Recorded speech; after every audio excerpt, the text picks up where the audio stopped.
위에다가 슬라브를 하나 더 쳐놨어. 근데 요렇게 있는 게 있고 그냥 요렇게 있는데 얘가 무슨 목적으로 쓰는 거냐면 환기예요, 환기. 근데 일반 터널에 보면 여기에 또 이렇게 팬이 달려있는 데가 있죠? 네. 바람을 불어주는. 터널 단면 특성이나 터널의 환기 계획에 따라서 강제적으로 얘로 밀어주는, 팬으로 밀어주는 건 얘가 하나만 있는 게 아니잖아. 여기다가 밀면 쭉 가다 보면 또 있고 하잖아요. 바람을 계속 연속해서 한 방향으로 밀어내보내면서 환기를 시키는 거고, 얘는 요거 자세히 보시면, 운전하고 쭉 가시다 보시면 이 중간에 구멍이 다 뚫려 있어요. 이렇게 쭉 가잖아요. 이렇게 슬라브가 쭉 돼 있을 거잖아요. 이 중간에 이렇게 구멍이 하나 뻥 가다 보면 하나 또 바람을 이 뽑아 올려서 요 위에서 환기를 시키는 거예요. 그래서 눈에 그렇게 보여요. 또 해결 답이 됐어요? 네. 감사합니다. 또 다른 질문. 터널 아니고 뭐 아무거나 뭐든지 다 좋아요. 뭐, 아까 교수님이 11시에 수업 있다고 좀 일찍 끝내달라고 말씀하시는데. 네. 다른 현장과 다른 터널 현장과는 장단점. 저 질문 제가 이해를 못했어요. 그 다른 현장이랑 다른 터널 현장만 가지고 있는 장단점. 좀 시원하다거나. 아, 근무 조건이? 네. 장점이 별로 없는데. 겪어보니까 어때요?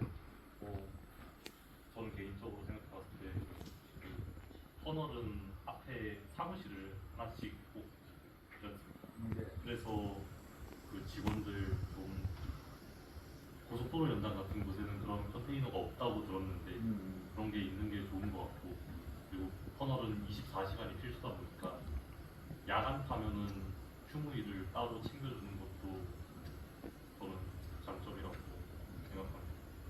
야간 해봤어요? 저는 안 해봤습니다. 터널 근무 현장이 장점이 별로 없어요. 왜? 땅속에다가 그냥 우리 그냥 속된 말로 굴을 뚫었는데 안에 물이 많이 나겠죠. 항상 습해.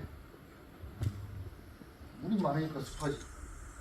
두 번째, 어둡죠. 등을 싹 켜놨지만 태양광하고는 틀린 거니까 어둡지. 또 좁은 공간 안에 아까 환기를 그렇게 시키긴 하지만 환기를 아무리 해도 좀 덥습니다. 습하고 더우면 최악이죠. 그죠? 근데 나름의 이제 즐거움은 있어요.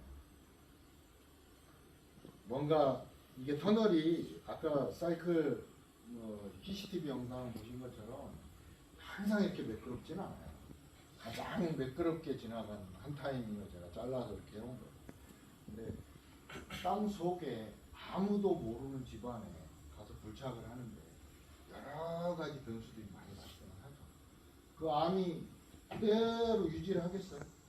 나중에 배우겠지만 뭐 전리라든가 주양경사 이런 거에 주양하고 경사, 파세대 이런 부분이 생기면 터널이 나는 이렇게 만들고 싶었는데 앞이 더 무너지기도 하고 위로도 더 무너지기도 하고, 근데 이런 상황들을 하나하나 해결해 나가면서 경험을 쌓아가면서 보람을 느끼는 그런 장점들이 있어요. 또 질문. 네. 토질력 각기.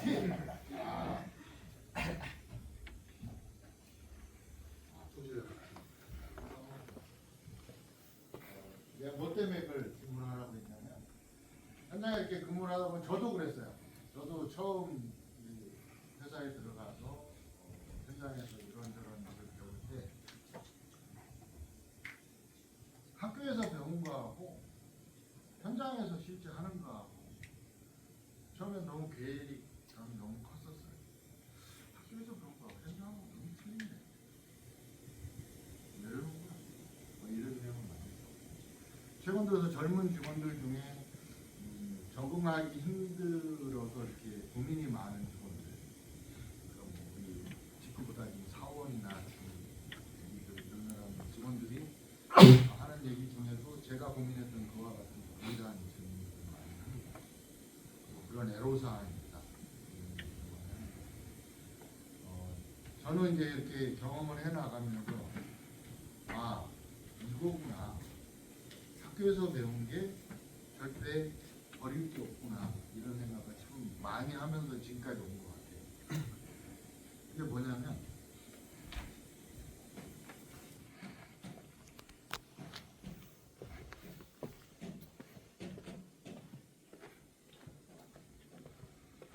배웠죠?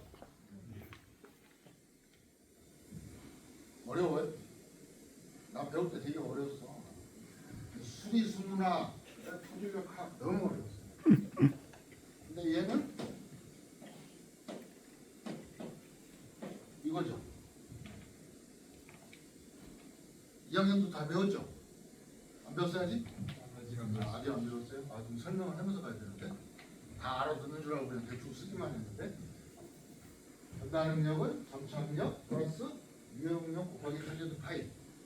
유효능력은 전응력 빼기 간극수학. 맞죠? 맞나요?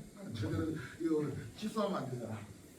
근데 요게 책에서 하나하나 써 있는 대로 외우려고 하면 되게 어려워요. 나도 그랬던 것 같아요. 그래. 근데 얘가 우리 일상생활이에요. 그렇게 접근하고 이해하려고 하면 점점 이해가 좀 수월해질 것 같아요. 예를 들어서 하나 설명을 드리면 이런 산 비탈이 있는데 여름에 비가 많이 오면 교수님이 설명하실 수 있어. 비가 많이 오면 산사태가 나죠. 이렇게 산사태가 나죠. 그죠? 근데 쟤 때문에 그래. 쟤 때문에 그래. 왜 그러는지 설명 한번 해줘봐. 왜 소리를 같이 어려웠어. 이게 어려워서. 아, 그건 아니고 막상 설명을. 그러니까 알잖아. 왜 그러는지. 얘 때문에 산사태가 나는 건 알잖아요. 그죠? 근데 이게 실제 현장에서 그대로 적용이 돼요. 비가 많이 와서 물이 많이 들어가니까 그냥 쉽게 편한 말로 얘도 떨어질 거 아니야. 그죠? 그 다음에 얘 강극수압은 올라갈 거 아니야. 지하수위가 올라가니까. 지하수위가 대하수 위로 올라갈 거 아니야. 그럼 강극수압은 올라가지. 그러면 당연히 이 값이 줄어들겠죠. 그죠? 그러니까 무너지는 거야. 일상이 다 그래요. 그러니까 좀 너무 거기에 적혀 있는 각종 단어, 각종 수식 여기에 얽매이지 말고 얘를 일상생활에 이렇게 접목을 하면 훨씬 이해가 쉬워질 것 같아서 제가 그 얘기 하려고 질문하라고 한 거예요. 이게 터널도 마찬가지입니다. 앞서 우리 터널들 많이 얘기했잖아요. 우리가 터널을 이렇게 굴착을 하고 가면 아까 제가 1m마다씩 이렇게 간다고 했잖아요. 근데 저희 현장은 암질이 별로 안 좋아서 아까 보강공법을 강관다단 그라우팅이라는 거 하는데, 강관다단 그라우팅은 전방으로 이렇게 강관을 찔러서 그라우팅을 하는 거예요. 터널 단면에 이런 내각면을 강관다단 그라우팅 갖고 적용을 합니다. 얘도 똑같아요. 얘예요. 저 파이 값이 어디냐에 따라서 파괴면이 이렇게 만들어질 거 아니야. 그죠? 그러면 굴착하는 중에 얘가 이렇게 붕괴가 될 수가 있죠. 혹은 요 위로. 그죠? 붕괴가 될 수 있죠. 얘를 억제해 주는 게 얘야. 답은 여기. 얘 때문에 이 파괴면 안에까지 미리 보강을 하는 거야. 쉽죠? 일상하고 접목을 하면 토질력학이 좀 쉬울 것 같아서. 그러니까 저도 용역역학, 뭐 구조역학, 뭐 철콘, 뭐 수리, 뭐 전부 다 외웠어. 기사 시험 보려면 또 달달달달 외우고 계산기 엄청 빨리 두들기고 해야 되잖아, 그죠? 근데 좀 교수님들이 처음에 아마 수업하실 때 이런 수식이 왜 나오는지 과정에 대해서 설명을 쭉 하실 거예요. 근데 그 과정을 잘 새겨 들으면 그게 접근하는 원리를 이해하는 거. 뭐 정확한 표현으로 하면 원리를 이해하고 일상하고 접목을 시키면 조금 더 상상이 되면서 좀 이해가 수월해질 것 같은 그런 생각이 듭니다. 시간이 얼마 안 남았네요. 또 뭐 다른 질문 있으십니까? 네. 그 사고 그린 인베스트먼트라고 잘 잡아있더라고요. 예. 이런 미래 기술들 많이 투자를 하고 계시는데 이런 기술들이 이 실제 터널 공사에 어떤 식으로 작용, 그 시너지가 어떤 식으로 발생할지 기대하고 계시는지 또 약간 안전성 문제도 있고 되게 효율적이지 못하게 조금씩 공사해야 될 때도 있고 하니까 이런 것들을 어떻게 적용돼서 어떤 걸 기대하고 계시는지 또 지금 현재 어떤 거는 적용하고 있는지 제가 전혀 모르다 보니까 이런 것들이 조금 궁금합니다. 그러니까 요즘 저 대세가 스마트 건설, 뭐 AI를 활용한, 뭐 BIM을 활용한 뭐 이런 용어들이 되게 많잖아요. 그죠? 제가 그쪽 전문가는 아닌데 실질적으로 저도 뭐 그런 보수 교육을 계속 받고 합니다. 그래서 큰 틀만 좀 아는 상황인데, 근데 그게 현장에 실제 몇 년 전부터 조금씩 스며들기 시작하고 있는 게 뭐 예를 들면 드론 측량. 그러니까 터널은 드론 측량이 좀 불가능한 부분인데 일반 도로 현장이나 이런 데 같은 경우는 요즘엔 드론 측량을 통해서 우리가 작업한 양이 얼마인지, 남은 게 얼마인지, 또 어느 쪽이 취약한지 이런 거를 드론 측량을 통해서 그런 스마트 기술들이 활용되고 있고, 터널 쪽은 아직 저희 현장에 적용은 안 되고 있긴 한데 지금 뭐 이렇게 연구하시는 분들이 현장에 그런 의뢰를 많이 해옵니다. 아까 제가 사이클 타입 중에 맨 앞에 있는 게 뭐였죠? 사이클 타입 중에 맨 앞에 제가 짤막하게 얘기하고 왔는데 아유, 상품은 기억 못 줘. 아직 몇 장 남았는데 어떡하지? 자, 페이스 매핑이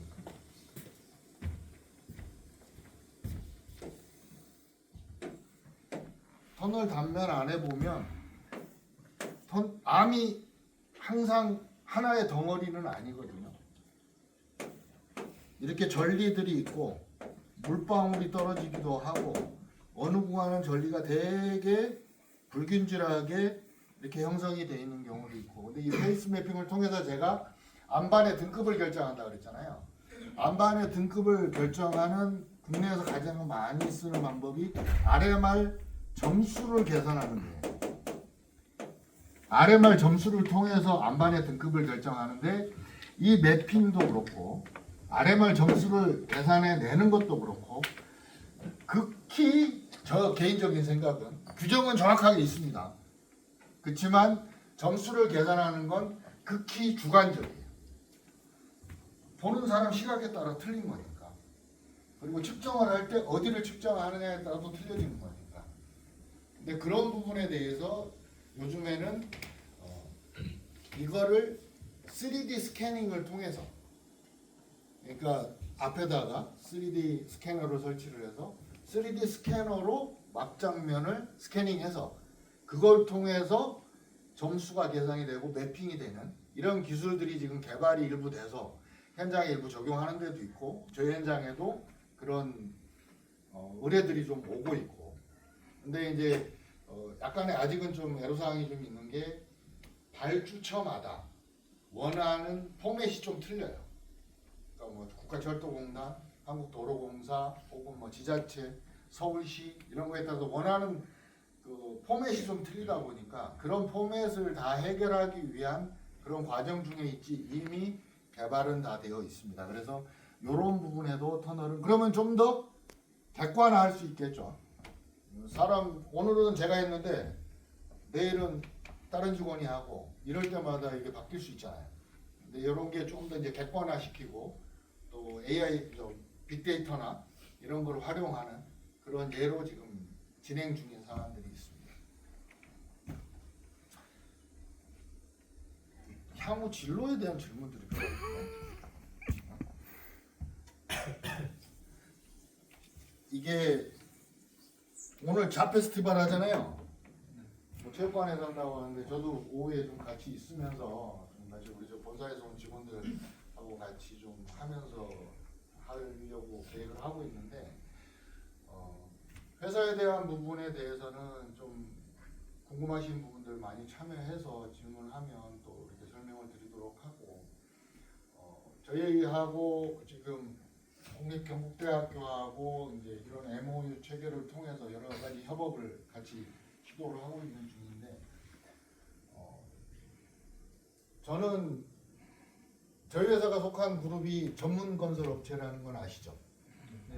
그러니까 우리가 보면 우리가 진로를 선택할 수 있는 게 공무원, 그 다음에 뭐 정부 투자기관들, 공사나 공단 이런데, 그리고 시공사, 그리고 엔지니어링 업체.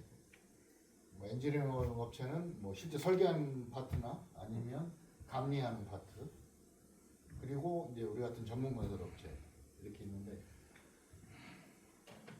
선호도는 아마 이 손가락 순서일 거예요. 맞죠? 맞죠?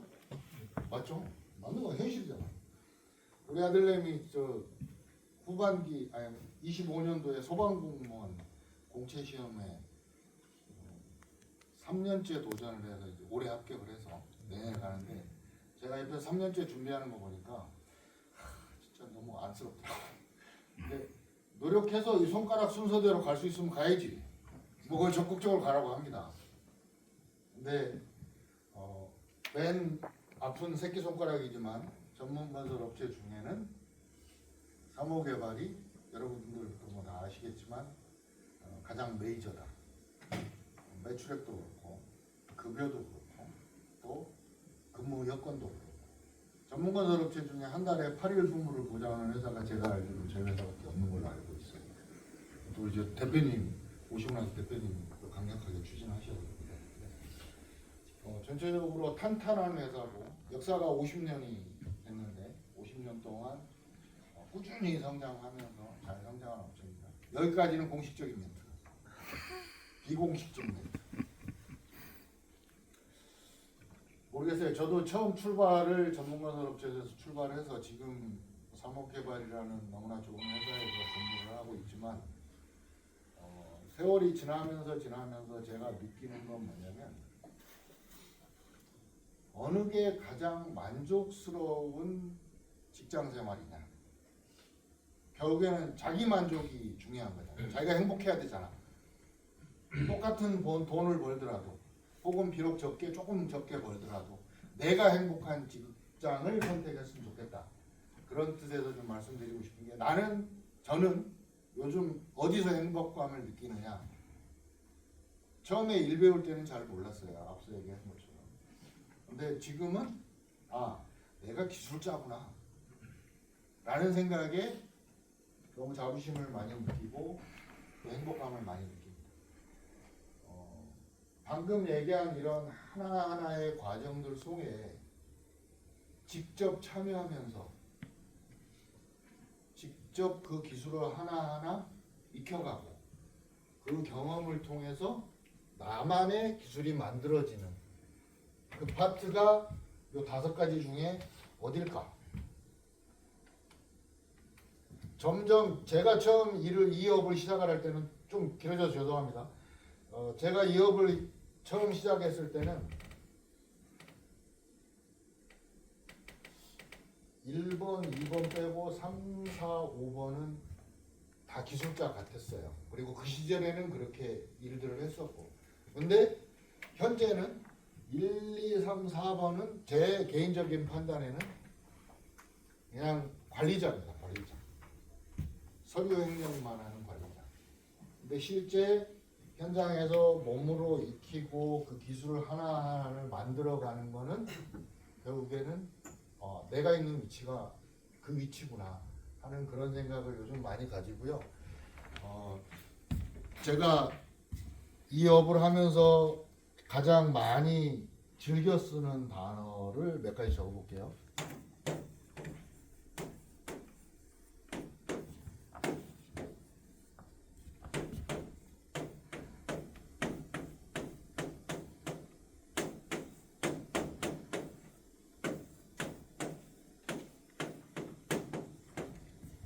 제가 제일 많이 쓰는 세 가지 단어입니다. 직원들하고 얘기하고 직원들 카운셀링하고 할 때 제가 노하우라는 단어가 제가 여기 띄었었잖아요. 그죠? 어떻게 하는지 아는 거잖아요. 어떻게 하는지 아는 거는 안 해보면 몰라요. 교수님들이 수업 시간에 막 얘기하고 또 저도 이렇게 와서 이렇게 얘기하지만 그냥 듣는 것 뿐이잖아. 그죠? 직접 해보진 않았잖아요.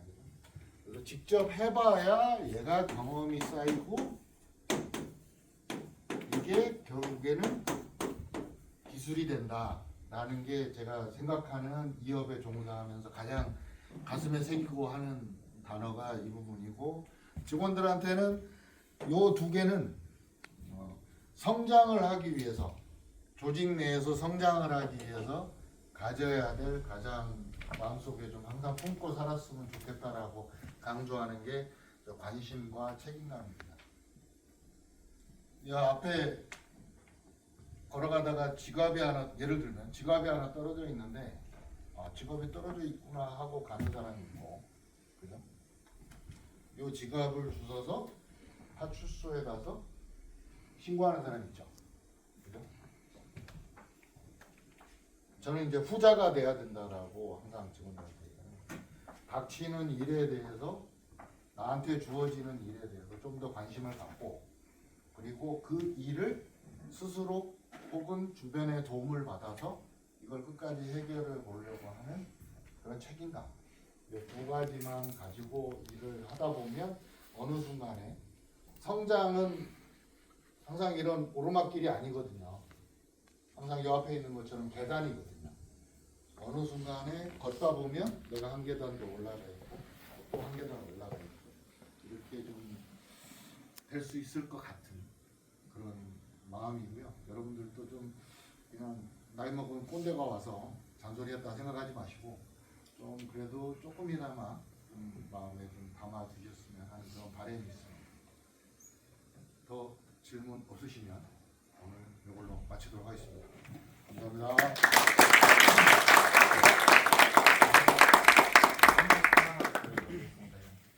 예.